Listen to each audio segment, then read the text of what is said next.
Olá, meus irmãos, que a paz do Mestre Jesus esteja em nossos corações.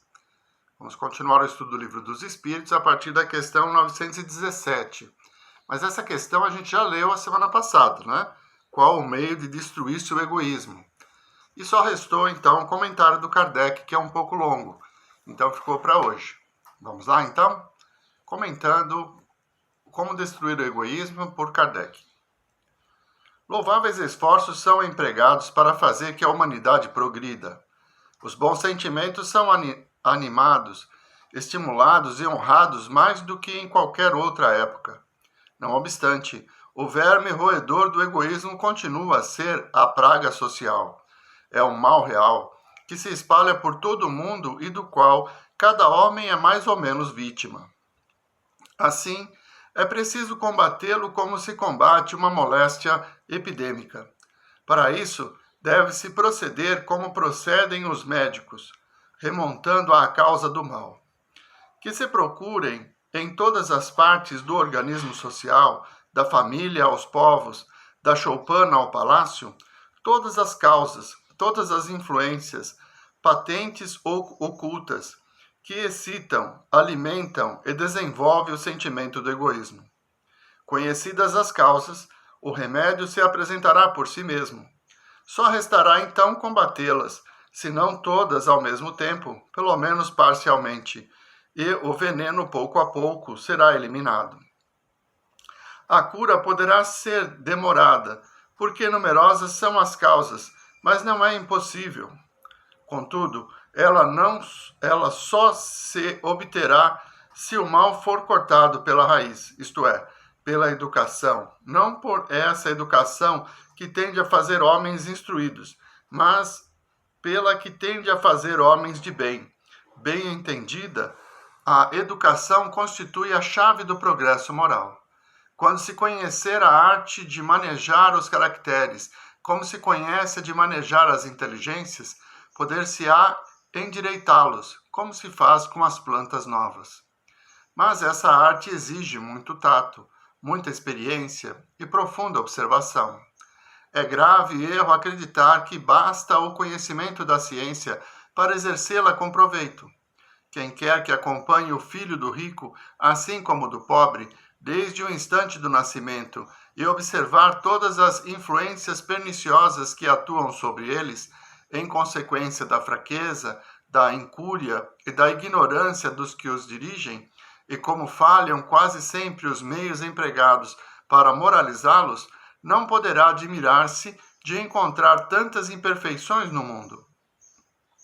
Faça-se com o moral o que se fez com a inteligência, e ver-se-á que se há naturezas refratárias, também há, em maior número do que se pensa, as que apenas reclamam boa cultura para produzir bons frutos.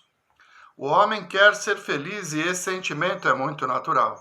Por isso ele trabalha incessantemente para melhorar a sua posição na terra. Procura as causas de seus males, a fim de remediá-los.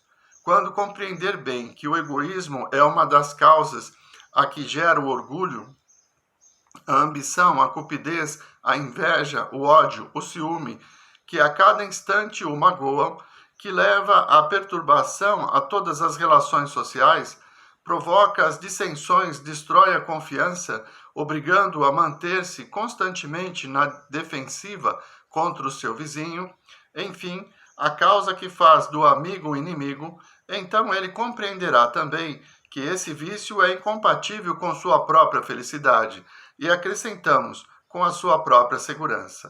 Quanto mais viver sofrido por conta desse vício, mais sentirá a necessidade de combatê-lo, como combate a peste, os animais nocivos e todos os outros flagelos, será induzido a isso pelo seu próprio interesse. O egoísmo é a fonte de todos os vícios, como a caridade é a fonte de todas as virtudes. Destruir um e desenvolver a outra, tal deve ser o alvo de todos os esforços do homem, caso queira assegurar a sua felicidade, tanto neste mundo quanto no futuro.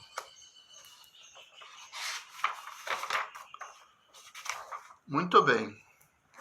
Então, Kardec faz uma dissertação sobre as causas do egoísmo. é muito importante que nós percebamos que desejar para nós mesmos apenas nos afasta da lei maior. A lei de amor, justiça e caridade é que nos trará o equilíbrio, a paz, a segurança. E para que nós possamos aplicá-la, é preciso extirpar de nós esse mal que é o egoísmo. Vamos compreendendo o tamanho do egoísmo que nós sentimos à medida em que deixamos de atender alguém que necessita por interesse próprio. Eu precisava visitar um doente. Mas eu não tenho tempo, tenho que cuidar dos meus negócios primeiro. Minha família está com dificuldades. Mas eles não trabalharam, a responsabilidade é deles. Então a gente percebe em pequenas atitudes que nós somos egoístas ainda. E é preciso extirpar esse sentimento de nós. Procurar colocar a vida das pessoas que estão próximas a nós, sejam elas da nossa família, sejam pessoas que trabalham conosco, ou aquelas que cruzam o nosso caminho, dar a essas vidas a mesma importância que damos para as nossas vidas. Só assim nós vamos combater o egoísmo. E o bem-estar que isso nos trará, nos fará cada vez mais nos afastarmos dessa chaga da humanidade. Muito bem. Vamos em frente à questão 918. Características do homem de bem. Por que sinais se pode reconhecer num homem o progresso real que deve elevar o seu espírito à hierarquia espiritual? O espírito prova a sua elevação quando todos os atos de sua vida corporal representam a prática da lei de Deus e quando compreende antecipadamente a vida espiritual. O verdadeiro homem de bem é o que pratica a lei de justiça, amor e caridade na sua maior pureza. Se interroga a própria consciência sobre os atos que praticou, perguntará se não violou essa lei, se não fez o mal, se fez todo o bem que podia, se ninguém tem motivos para se queixar dele, enfim, se fez aos outros tudo quanto queria que os outros lhe fizessem. Imbuído do sentimento de caridade, de amor ao próximo, faz o bem pelo bem, sem esperar recompensa, e sacrifica seus interesses à justiça. É bondoso, humanitário e benevolente para com todos, porque vê irmãos em todos os homens, sem distinção de raças nem de crenças. Se Deus lhe concedeu o poder e a riqueza, considera essas coisas como um depósito, de que deve usar para o bem, e disso não se envaidece, por saber que Deus, que lhe deu tudo isso, também poderá retirá-los. Se a ordem social colocou outros homens sob sua dependência, trata-os com bondade e benevolência, porque são seus iguais perante Deus. Usa da sua autoridade para lhes levantar o moral e não para os esmagar com o seu orgulho. É indulgente para com as fraquezas alheias, porque sabe que ele mesmo precisa da indulgência dos outros e se lembra das palavras do Cristo: aquele que estiver sem pecado, atire a primeira pedra. Não é vingativo. A exemplo de Jesus, perdoa as ofensas para só lembrar dos benefícios, pois sabe que será perdoado na medida em que houver perdoado. Respeita, enfim, em seu semelhante todos os direitos que as leis da natureza lhes concedem, como gostaria que respeitassem os seus. Então, encerramos o estudo vendo como nós seremos quando combatermos o nosso egoísmo. É justamente essa descrição, as características do homem de bem, é aquela pessoa que venceu o egoísmo e compartilha sua vida com seu semelhante, buscando fazer ao próximo aquilo que ele gostaria que lhes fosse feito. Se é rico, oferece oportunidades para que outros tenham uma vida boa. Compreende que a riqueza é transitória e é um empréstimo que nos foi feito para que possamos evoluir através dela. Então esse é o homem de bem. Ele é altruísta. Ele compartilha a sua vida e deseja o bem a todos. Muito bem, vamos parando por aqui. Na semana que vem, recomeçaremos com a questão 919, conhecimento de si mesmo. Vamos à nossa prece?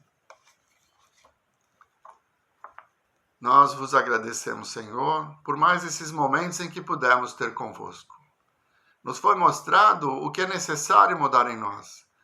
Temos que ter a humildade de reconhecer que ainda estamos à beira do caminho e que a jornada ainda é longa, para que, conseguindo vencer a nós mesmos, nos aproximemos de vós. Nos fortaleça, Senhor, ilumine o nosso caminho, para que a cada dia possamos ser um pouquinho melhor nessa jornada, aprendendo sempre com as suas palavras. Muito obrigado, Senhor. Muito obrigado, meus irmãos. Uma boa semana a todos.